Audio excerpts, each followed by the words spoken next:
too.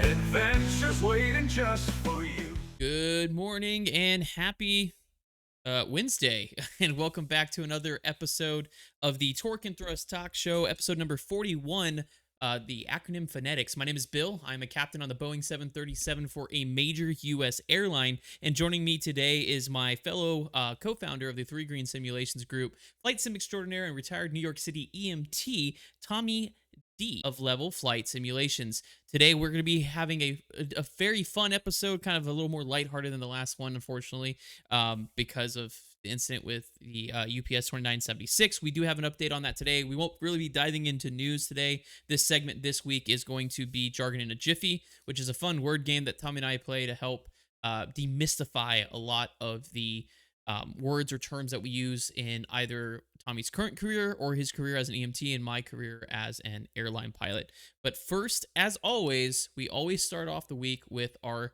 weekly debrief. But first of all, Tommy D, how you doing this morning? Great this morning, Bill. Thanks. How about you? I'm doing good. It's been a very busy week, which I'll go through my debrief, but just at home, this is the first time in like 3 days I've sat down.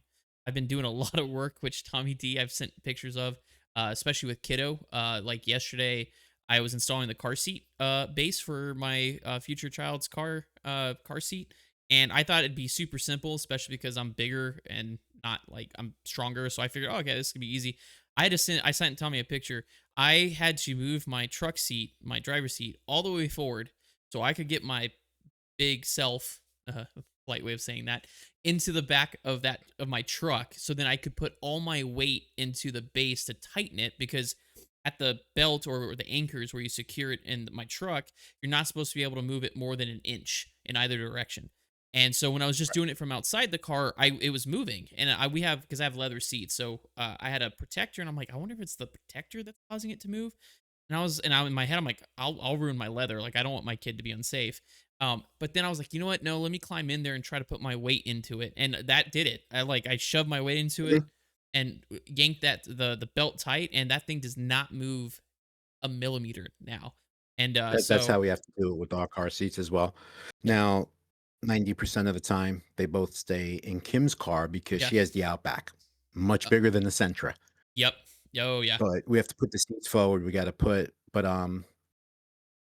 my son-in-law, hmm we've been splitting them with him. Now, he's much heavier than me, and that's all height. He's like 6'1", 6'2". yeah. So he legit just lays across the back seat when he puts him in. Yeah, and just yanks them. But Yeah, yeah. Well, and that's But the some of thing. these car seats, man, you need a degree in quantum physics to play with them.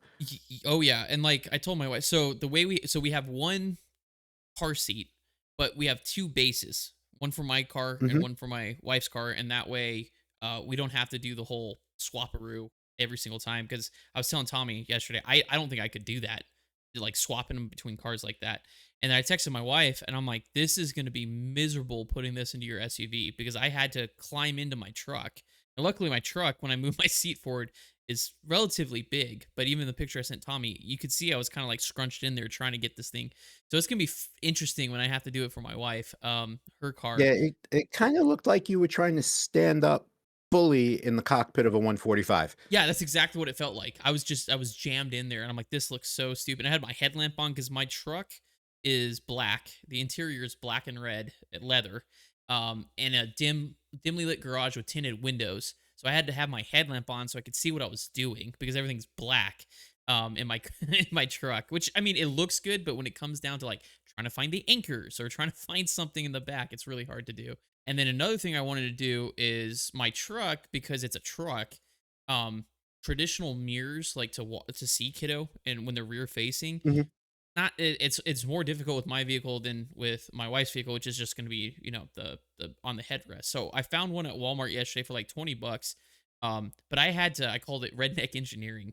I didn't send you the picture, Tommy, but basically, because of the distance between my where I am in the truck's not very long between me and the headrest. I could barely see, like, when I was adjusting the mirror on the headrest behind me, I could barely see. We have a little stuffed whale that someone gave us for our kiddo, and so we've been using that as a practice kid, and that's what I use to like practice putting them in the seats. That's what I use to practice putting them in the truck. And so all you can see is like from the chest clip up. So what I've ended up having to do is rotate that thing sideways and then stick like one of my towels that I use to dry the truck after a car wash. It's clean between the headrest and the actual mirror because it clips to the headrest to make sure that it stays at a downward angle so I could actually see kiddo in the seat. And then I did 3 or 4 test drives around the neighborhood to make sure I could see kiddo behind me in the seat. My wife was laughing at me because she was like, "You are definitely an airline pilot because only an airline pilot would do practice runs with like putting in the seat, strapping kid into the car seat, getting him in the car, making sure you can see him." And I'm like, "Yeah, that's what I don't want anything left to question by the time I am by the time kiddo's here. I want to be an expert at how all this stuff works." But that leads us into our weekly debrief. So for those of you that are maybe a little bit new to the podcast, we do what's called a weekly debrief where we just kind of talk about our weeks, what could have gone well, what could have gotten better, and generally it's more focused on work because I'm an airline pilot and Tommy D's a safety expert. So for me this week, it was a rough one. Um, for multiple reasons. It felt like this entire week for me was a check ride, is what it felt like. So day one, I was just going to Seattle. We were a little delayed out of Chicago because the ongoing government shutdown. We got to Seattle. It was gusty winds, raining. It's definitely wintertime. The winds, those strong, sustained, gusty winds out of the west are starting to come through. So that wasn't really eventful, but the next morning it was a short overnight. The hotel staff at the hotel that we stay at weren't the nicest to us when we arrived, which is we don't expect like special treatment as airline crew. But we're also there's an understanding that especially with our shorter overnights that is a short stay hotel that we're not there on a long overnight. So generally they're that hotel specifically is very expeditious about getting us our rooms and stuff. But we sat there for 15 minutes and I asked the gentleman up front a couple times, hey, is there anybody we can talk to? And he goes, oh, just go stand in front of that desk. The guy will see you on the camera and come out. And we stood there for 15 minutes. And I finally said, is there's like a bell we could ring, a phone number we can call? Because we need to get into rest. It's not a very long overnight. And then the next day, we unfortunately, the inbound flight of the flight that we were supposed to take back to Chicago, we inherited a passenger customer service issue because the pilots at my company are required to stay on the airplane. We basically pack up and leave as soon as we're ready, and the flight attendants have to stay behind per FAA regulations until the airplane's empty. So when we arrived, the pilots were gone, but there was an ongoing passenger issue in the back from the inbound flight, which unfortunately we inherited the paperwork on that. And ultimately, it caused about like an hour delay to get that resolved. Then we took off. We went to Chicago. Then we went to LaGuardia, which was relatively uneventful. Going into LaGuardia, another short overnight. Ironically, stayed at the same hotel that I used to for Envoy, which was a pleasant surprise. It's a nice hotel. It was called the LaGuardia Plaza. Now it's the DoubleTree LaGuardia Airport, and it was great. I just brought back a lot of good memories from when I first upgraded in LaGuardia. Then the next morning, woke up. And then all chaos was breaking loose in LaGuardia. I texted Tommy. Anytime I'm in New York, I think of Tommy. And I texted Tommy. I said, LaGuardia's lost their minds. Runway 31 is closed. They're only launching off 422, and they're only launching off of runway 22 right now. Which in my entire career, almost 10 years as an airline pilot, I have never departed runway 22 out of LaGuardia. I'm like, it's gonna be interesting. So we push back and everybody's pushing back and we're getting ready to go. And Tower says, hey, expect runway 4. You're doing the LaGuardia 7 departure Bronx climb. And I was like, timeout. Did you just say runway 4? And they said, yeah, we're flipping the field. I was like, oh no. Right. So now we're leading the elephant march around the airport to then go taxi us on to runway 31, then Romeo. And like Endeavor had people up, so they weren't moving on the runway, which was really irritating the controllers. Because like our manual says, if it's unsafe to do so or hinder traffic, you move, right? Like I would never take off with someone standing up, but you can taxi around safely with someone standing up. It's just like Chicago. Slamming on the brakes in Chicago is more dangerous than just keep it moving. So that started occurring, and then on top of that, when you land on runway 4 in the ATIS, even on a VFR day, LaGuardia will tell you if they're using the ILS hold short line, which is further back than the actual hold short line from the runway.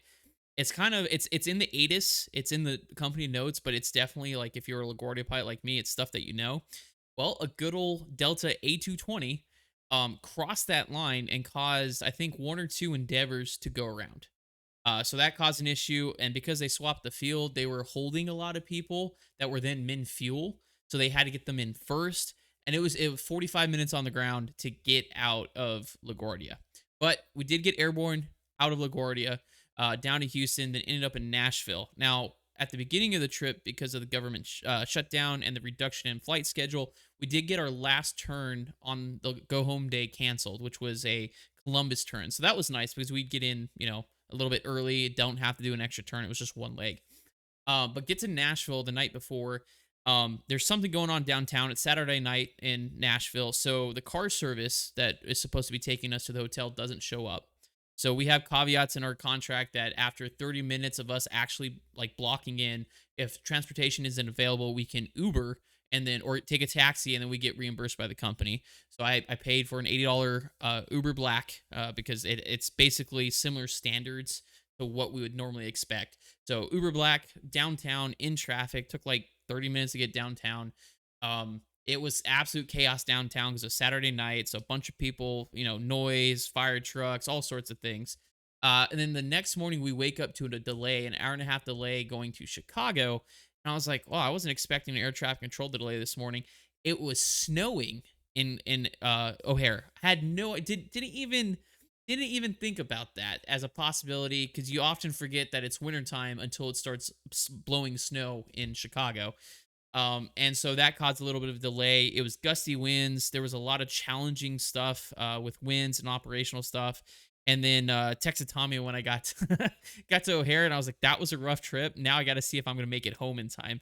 And Tommy's first question is, "Your airplane there yet?" And it's like, "That's a good question." It was actually coming from Harrisburg, Pennsylvania, and it actually got in on time, thankfully. And it took us 45 minutes to get off the ground for that, and so we were about an hour late home, but I made it home. So what went well this week? Save flights. I had great crews. My New York crew, LaGuardia or Chicago LaGuardia, outstanding job. Had another issue in Chicago with that because it was a quick turn. The inbound aircraft came in late, so they were trying to quick turn. And long story short, they were trying to board immediately, which is not safe because our flight attendants haven't conducted. We barely stepped on board, so I informed the customer service agent. Said, "Hey, when they're ready, I'll put in our little chat app that we're ready to board, but just hold boarding for a few minutes. They got to do their safety checks." And not 30 seconds later, they started boarding the airplane. So I had to. Luckily, the jet bridge was heated, and I had to stop people and then go run up to the gate agent real quick to re-emphasize, like, "Hey, we're holding boarding." And what it came down to is the customer service representative supervisor said, "Well, the captain didn't put it in the chat, so just board anyways," which is a huge no-no. It is an FAA regulation that the captain's authority or the captain has the final say on safety of flight. So if I tell somebody not to do something and they do it, that's often in blatant disregard for the FAA regulation. So um, we kind of huddled after that with my flight attendants, with the CSR and the supervisor, just to make sure we're on the same page. Um, that it basically was a quick debrief amongst us to be like, "Hey, first of all, great job on boarding the airplane. Good job on everybody knowing their manuals. This is what could have gone better. There's a reason why we told you guys not to board the plane necessarily. So just remember, if there's if there was something dangerous going on board, like they were replacing an oxygen bottle or tire, and we told you to hold boarding and you continued boarding anyway, that could be a serious safety issue. And safety is always our number one priority. And then caring, and then efficiency is third for on-time performance. So, good job on everybody, working hard to get this plane out on time, but we do need to work on making sure that everybody understands their role and, who says what and so on and so forth. So that was kind of frustrating. Had the same thing happen last week in Tampa, where there was a little bit of overstepping, and I'm finding that more and more. I don't know if it's probably because of stress, because of the ongoing shutdown, but I'm trying my best to educate and mentor as much as I can as a captain. I think a lot of it too is because I'm young. I get that a lot, and unfortunately, that is part of being. They see a young captain and they people assume I don't know what I'm doing, and What do the kids now say? They assume that I don't know ball, but I do know ball. I've been a captain for, let's see, 6 years now out of my 10 years as an airline pilot. So I do know. But anyways, I digress. Tommy D, are you ready to bring in? Tommy D has a special host coming in, and I would like to introduce you to our latest addition to the Torque and Thrust talk show. Tommy D, would you like to introduce your grandson? So say hi. Hi. So this is little Zakai. He is one of our twin boy grandsons, and he's very happy to be here today. So, but for the week, didn't really have that bad of a week at work. A couple things came up, they just got handled and went away, which was nice. Found out that where I work, actually found out this morning that half my site's going to be shut down for major construction for the next 6 weeks. And then they're going to flip that in January and do the other side. We're upgrading a lot of equipment, which for my employer, when they forecast new sites, especially my site, they forecast a certain amount of work. Well, since August, we've been exceeding the work, and our equipment is just taking an absolute beating. So I'm going to have a lot of inspections and stuff like that to do, but that's all right because it'll just make the shift go. Did a group flight last night.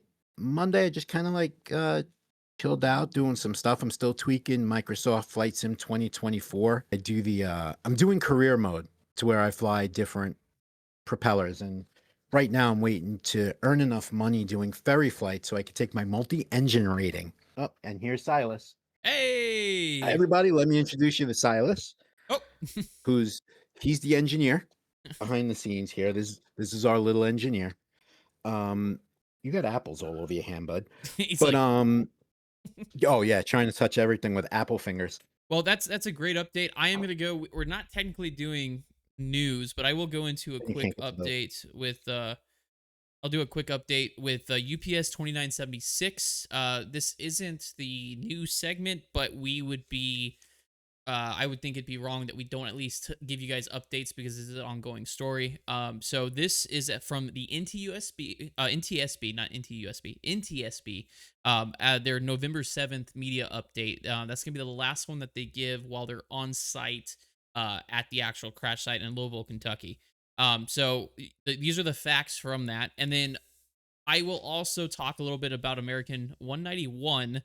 Not in a comparison. I'm just gonna read the facts about an American 191 because I think there's a lot of similarities. But I'm not gonna speculate. I'm just gonna read the facts so that we have on the show kind of a basis of those facts, and then later on when the final report does come out, we can talk a little bit more about that. And the main reason we are doing this is Tommy and I are fighting the misinformation that is out there on the internet.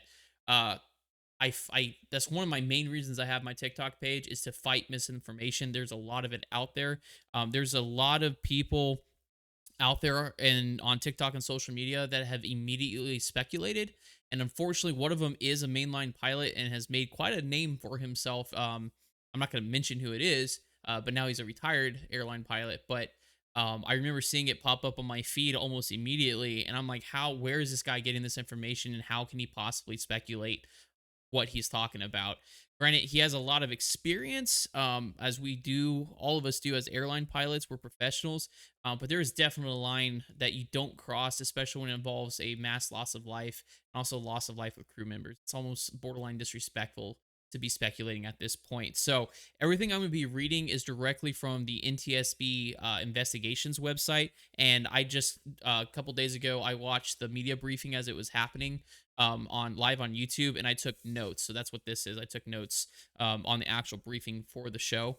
And then the American 191 bit that I'm going to be talking about is from the FAA.gov website as well. So everything I'm saying here is factual, no speculations, etc.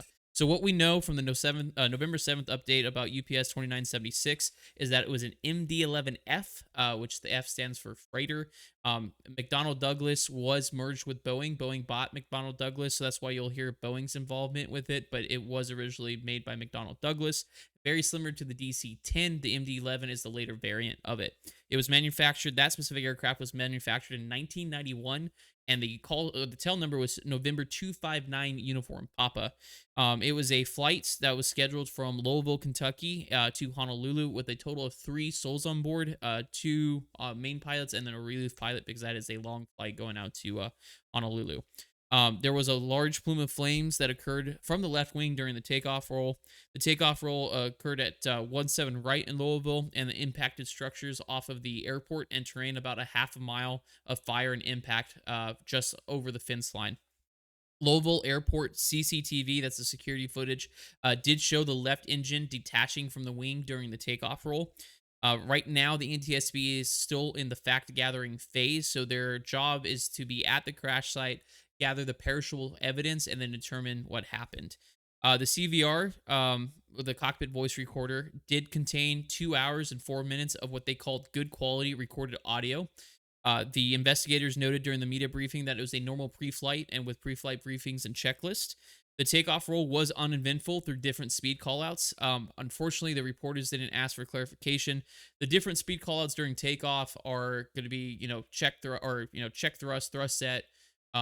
Some airplanes do 80 knots, other do 100. It's basically the high speed regime. Before 100 knots, like on the 737, we reject for anything. After 100 knots, we only reject for aircraft unsafe, any fire, engine failure, or for us on the 737, predicted wind shear.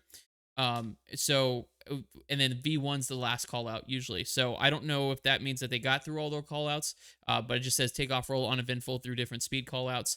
At 37 seconds after takeoff thrust was requested, there was a repeated bell, which was heard and persisted until the end of the recording 25 seconds later. In this time, the crew did engage in efforts to control the aircraft before the crash. The CVR transcript will be available in several months after other fact-finding reports have been available in the public document. And they did note that the bulk of the left engine pylon, so that's what attaches to the wing, was still attached to the engine when it's separated. They also noted that the aircraft had been down for a heavy maintenance check in San Antonio. That is a normal maintenance inspection that is required by the FAA. So they are also looking into that to see if there was anything maintenance wise done to that engine.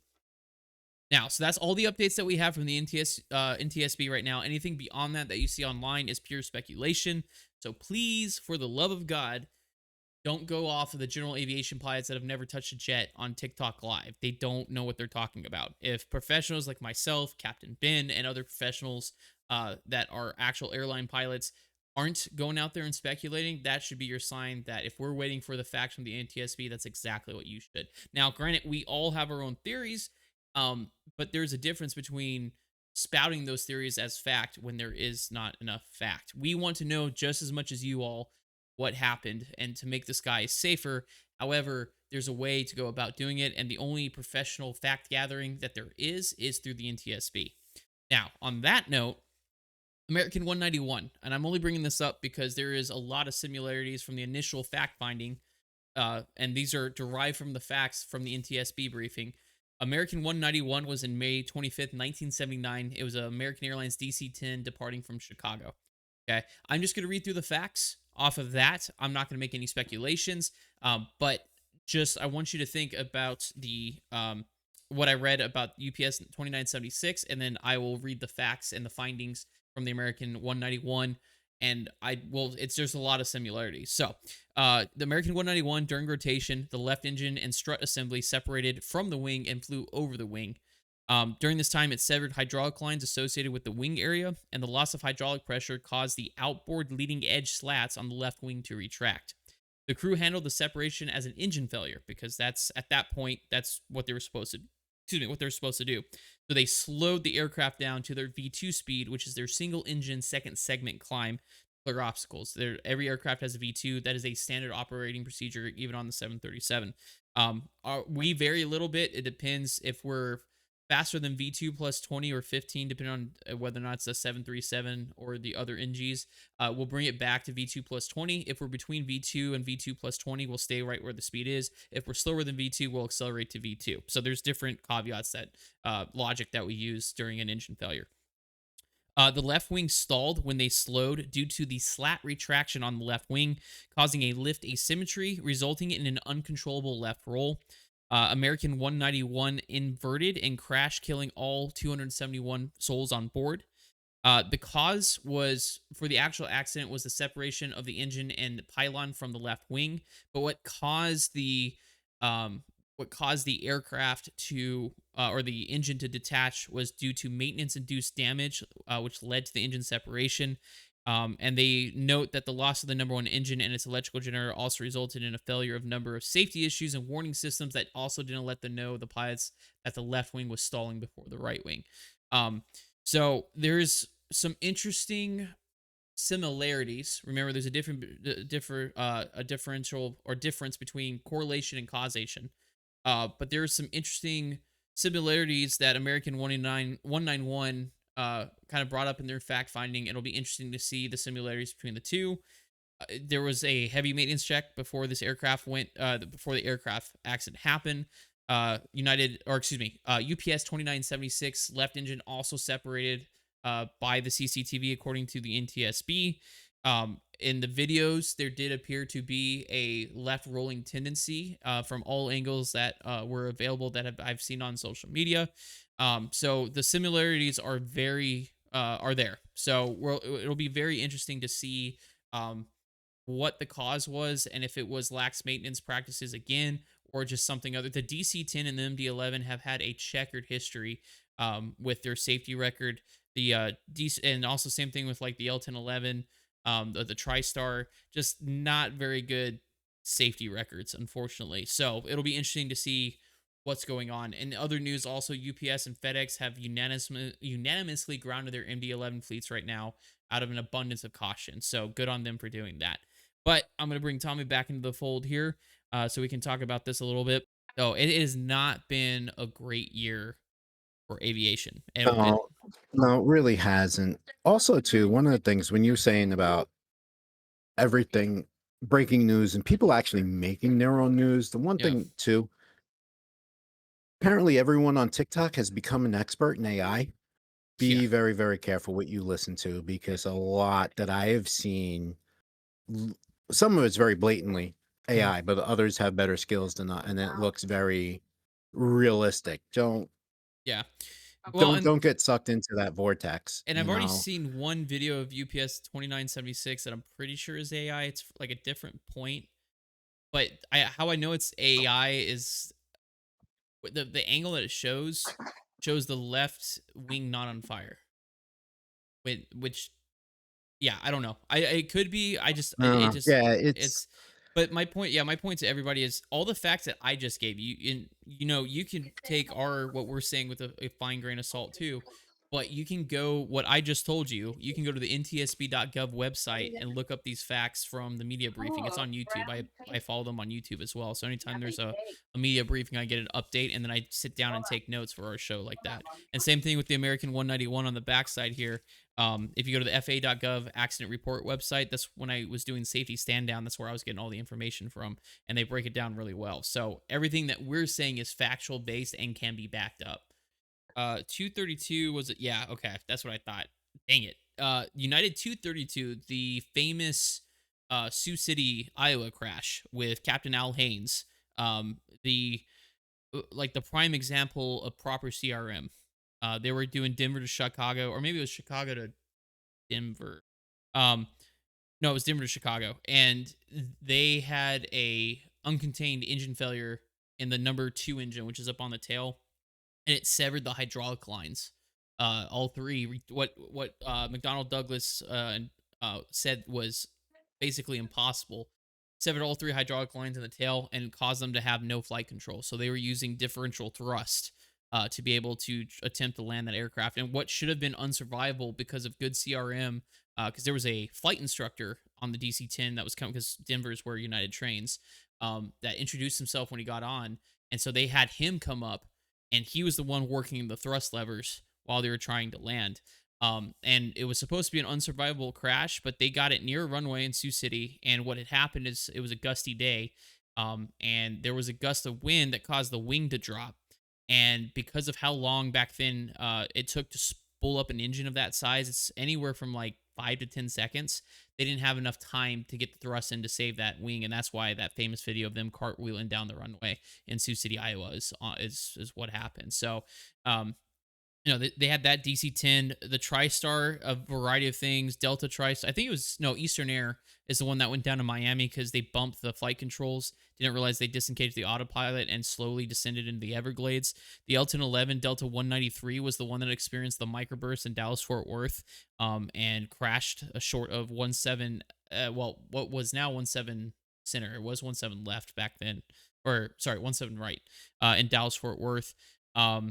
I don't think of the other, the TriStar also, I believe it was the TriStar, the DC-10 also had one of the cargo doors blow out and take a whole chunk of the airplane out with it, and cause a couple passengers or a couple fatalities because they got sucked out of the airplane when that collapsed. So yeah, the L-1011 and the DC-10 have kind of a haunted past. So, oh, another MD-11 was the FedEx crash.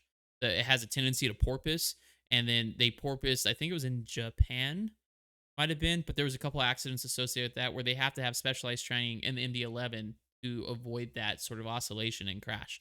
So yeah, it has a very checkered history, unfortunately, and this honestly might, because FedEx started retiring their MD-11s, UPS still operating them, but this might be that final nail in the coffin for the MD-11 DC-10 fleets. We might finally see them disappear, at least here in the United States. So, anyways, on to some more fun stuff that Tommy and I love doing. We're going to be doing some jargon in a Jiffy. So jargon in a Jiffy, for Yeah, those it's of you been a that don't hot know, minute for that. I love jargon in a Jiffy. So basically, Tommy and I both work in careers that are heavily, there's a lot of terms, right? And they can come off kind of intimidating because they're either big words or they're things that you don't understand. So the whole point of jargon in a Jiffy is to demystify the terms that we use as an airline pilot and as an EMT, or in Tommy's current career. This one is currently called, our episode is currently called the acronym Phonetics. And so today we're focusing on jargon and Jiffy with phonetics, or sorry, with acronyms. And acronyms in both our careers play a very important role, because it basically takes these really long, complicated names and then shortens it to like 3-letter things. And it's, I mean, aviation is full of acronyms, and so is the EMT field. And then on top of that, to remember stuff, we use what's are called mnemonics. Mnemonics are kind of the same thing as acronyms, except mnemonics are just an easier way to remember things. For example, setting up the 737 for approach, we use the mnemonic WEBAD. So that's weather, build, bug, brief, break. So set the auto brakes, and then descend, or descent checklist, WEBAD. So that's an example of a mnemonic. An example of a acronym is a VOR. VOR stands for very high omnidirectional range, which is a navigational aid on the ground that we use as pilots. So I didn't use that one because I did ask Tommy that one in an old Jargon and Jiffy. I actually went back and listened to all 40 episodes or so, or 30 episodes where we did Jargon and Jiffy, and ensured that I didn't repeat an acronym that I may have already asked. So, with that being said, Tommy D, are you ready for some Jargon and Jiffy? I can start if that helps. Oh yeah, you could definitely start. Okay. I have 3 because acronyms tend to be a little on the short side. So that way we can kind of get, but we're going to start easier to hard for these 3. Okay. So the first one you should know. I feel like you should know. ILS is the first acronym. Instrument landing system.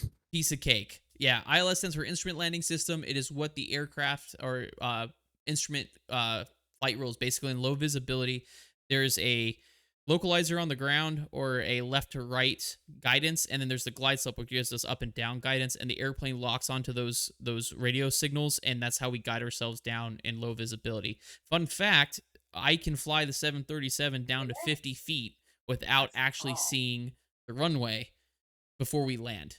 And in that case, the airplane's doing what's called an auto land, which is the autopilot's landing it itself. We call that a Category 3A approach. So we talked about that, I think, in a previous episode. So good job. Yeah, It's ILS. All right. Acronym number 2. Oh, do you want to go? Okay. You want to go one for No, one? no. Go. Okay. So 2 is an IRO. You want to IRO? You want a sentence? I can put it in a sentence. No, Indigo Romeo Oscar. Yes. Mm-hmm. Yeah, sentence, please. Okay. Let's see. During long flights, an IRO is needed to supplement or augment the flight crew for rest reasons. In-flight relief officer? Low, yeah. I mean, you got the last two. So RO is relief officer. The I is not. What did you say? I was. Oh, the first part. In-flight. It's not in flight. You got the last two right. When you see an RRO, where are the airplanes normally going? Is it domestic No, they're or transatlantic when you normally. travel to Or an transcon maybe?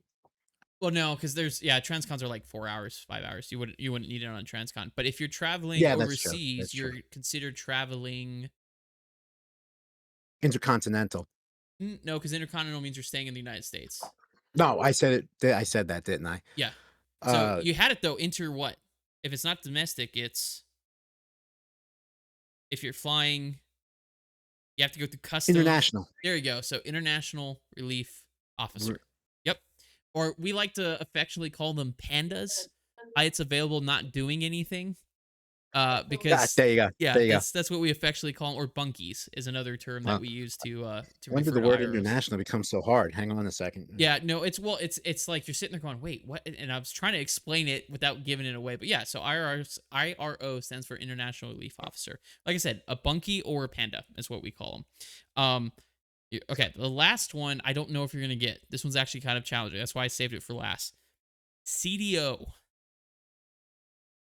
CDO, Charlie Delta Oscar. Correct. It is a And type a of sentence? yeah, so CDO is a type of schedule. So I personally don't do CDOs because of the rest schedule and because I commute. Okay. Hmm. I can. They're also known as stand-ups. Is the more common nomenclature. Nomenclature. You'll hear pilots refer to them as stand-ups. I don't know what the C is, but for DO, for some reason, I want to say duty operations. Yeah. Dang, dude, you're nailing the last two letters on all of these. So Man, captain's duty no, it's not. It's operations? not specific to. It's specific to pilots, not necessarily to a captain or first officer. Okay. Command duty operations? Nope. Uh, hmm. You got duty op. Yeah, you got the duty ops right. I don't know. I don't know It's because there's like a myriad. yeah. It's called. It stands for continuous duty operations, which is Oh, also okay. known Continuous. as a stand up. So a stand up or CDO is when you fly to like someplace like super late. Like you start at like 10, you go someplace, and rather than getting a full night of rest, you get like 4 to 6 hours, and then you're on like first flight out of the day. Because it doesn't extend beyond your duty day. But because it's in the here's another one, Wackle. Have you heard that one? No, I haven't heard that But one. WOCL. It's the window of circadian low. It's where us as human beings, our circadian rhythm is the lowest when we're supposed to be sleeping. There's one at night between 1 a.m. and 7 a.m., and one during the afternoon from 1 p.m. to 7 p.m. So if you're working within that wackle, like an active night flight or a red eye, then there's limitations to it. So a continuous duty overnight basically is you fly late somewhere, you go to the hotel, but instead of having 10 hours of rest, you have like 4 hours of rest, and then you get up and then you take the first flight out. So you're in a continuous duty overnight. You never really break duty. They just give you a rest opportunity. Um, and I've never done them because they're horrible for commuters. They're great for people who live at home or like live in base. But CDOs are miserable, absolutely miserable. I can imagine. I'm tired just thinking about them. Yeah, because 4 hours of rest in a hotel for me would I couldn't do that. That's not enough rest for me to because like I like my at least 10 hours of rest before like a red eye. So that's so CDO, IRR, ILS, and you got the bonus Wackle. So that's four acronyms in one. Good job, Tommy. That was really good. I Nice, nice. not a lot of people know the duty operations. I figure the CDO I thought you weren't gonna get because that's a kind of a most people call them stand ups. So it's not a very common uh it's not very common to hear CDO used. All right, so over to you. Right. I'm gonna suck at this, but I'm gonna try my best. Nope. Just like you, we're going to start with one that I know you're going to get, but we're going to start easy and we're going to progress. Okay. Okay. So the first one's super simple. AED, Automatic electronic defibrillator. external. External So defibrillator. it's, Yeah, I'm yep, CPR certified. I should know which is that. kind of funny because I was an EMT for 5 years before I even laid eyes on one. It was technology that was not available in 1990. Oh, and now Went they're back to everywhere. school for an 8-hour day in 1994 and a half Yeah, or so yeah. to AED. use So them. automated external defibrillator. Okay. Yeah, I should know that Yep. because I'm CPR certified. So. Okay. So a little bit more difficult. Okay. It could be, but you've definitely heard it. It has been on commercials. A lot of people have seen it. They just don't realize it.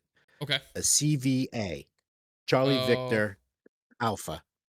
a commercial vehicle accident. Close, close. Uh. All those actually, it's not really a vehicle accident. You Okay. got accident right though. You got accident right. Oh, So CVA. it's not a trauma. It's a medical condition. A cranial. Oh man, I don't know. Now my mind's going nuts. Cranial. Not well. You're on the right track with cranial. Think of other words Um. in that region of the body. The neck up. Uh. Neck up. The only thing I can think of is cranium. Is it cranium something accident? Or is it not cranium? It's not cranium, but it's just a different. Oh, Um, I don't. I'm gonna have to the wait. cranium is the bone. There's something underneath it that also starts with a C. Cervical? Nope, that's not it. That's definitely not it. That's definitely not it. Nope, that wasn't it. Sorry, I was trying to. I think you can probably tell I'm not a doctor. Okay, I was trying. I was like, that's not it. That doesn't sound right. Um, cerebral, Yep, yep. cerebral So it's cerebral something accident, accident. cerebral. Okay, so location cerebral. V V is in Victor, right? Yes. Oh, I don't know if I'm gonna be able to get this. Cerebral something accident. So it's a Cerebral transportation device that is all over your body. Venous? Vein You're there. veins. You're there. Cerebral vein accident? Cerebral Okay, so it's not vein, but but veins are a type of. uh no, it's not an artery. Veins are not an artery, but if vein is No, but arteries are included. It starts with a V. Veins, arteries, arterioles, venules, they're all part of this system. the It's a major system that goes from the tip of your head to the tip of your toes. oh, cardiovascular. Cerebral Yeah. vascular accident? Yeah. There you go. Oh, I had my paper towel ready after the cervix comment because I was like, that's it. I can't say anything else. I'm gonna get in trouble. So Oh, a cerebrovascular accident accident. simply Mhm. is a stroke. Oh, is it really? Is that the official Yeah. name of That's the official name oh, for it, cerebrovascular okay. accident. In fact, years ago, I remember American Heart Mhm. actually had a campaign because uh, if I tell you, I think you're having a myocardial infarction, you're kind of like, What? okay, yeah. But if I tell you you're having a heart attack, I get your attention. Yeah, mhm. It makes it more yeah, The that's same true. thing, they wanted to change it from CVA and stroke to brain attack to Brain raise attack. awareness. Okay. And then when it got to the Department of Health, the federal Department of Health, they were like, "You're kidding, right? This is the best you can come up with." Brain So it attack? was an abandoned project. Brain attack, So, really? all right, so Okay, one yeah, more. pretty much that was it. So I don't want to use this next one. I'm looking for another one because it is too too big. But Okay, good, because I can't handle big words. I can't handle big words. okay, so the next one is NREMT. A November Romeo.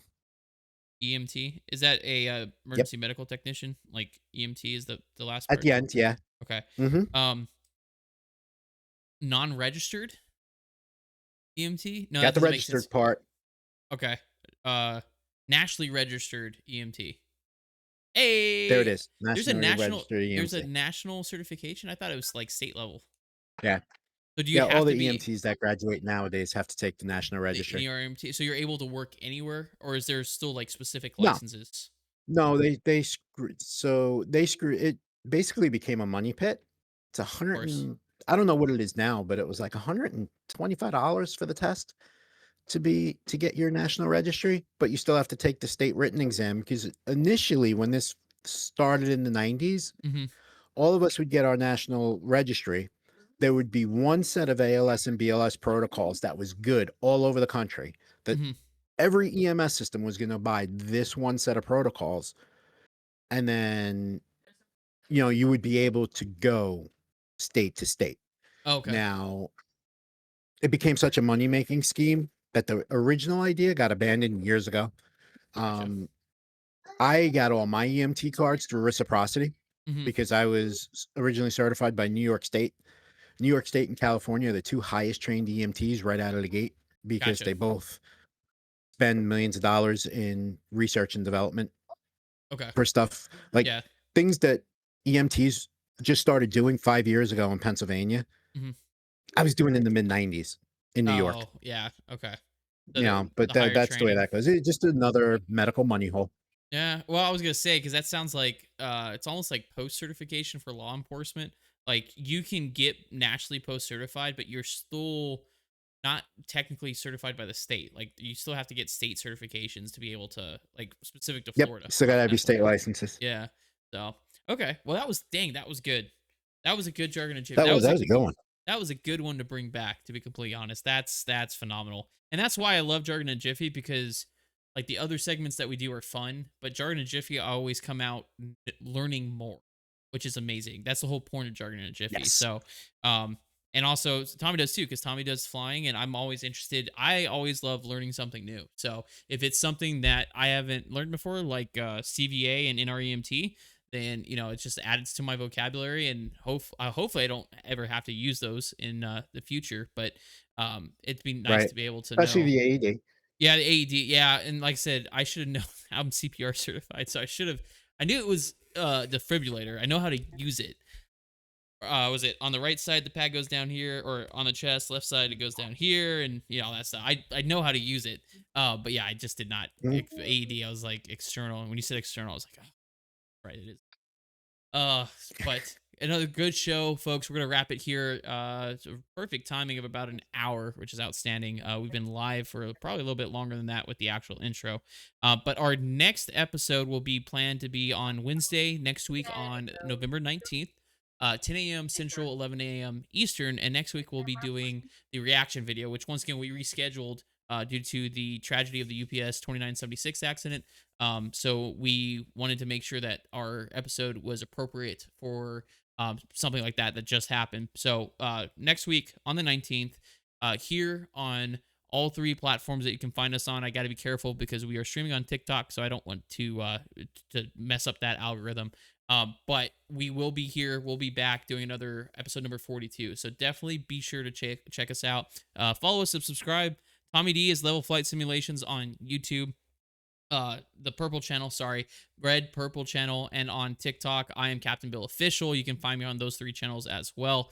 So definitely go follow us there for more updates and notifications for us going live for the show, because that's mainly what I do now. Is my primary content creation is this. Tommy D does a lot of cool flight sim flying on Twitch, so definitely go check that out as well. And I just said the purple channel out loud. Sorry, TikTok's gonna get really upset at me, but I can't avoid These it things sometimes. happen. Yeah, it's all our one viewer on TikTok right now is going to get upset. So, and I think that one viewer is actually me because I'm logged in onto my phone, just kind of keeping track of the stream. So it shouldn't be too big of an issue.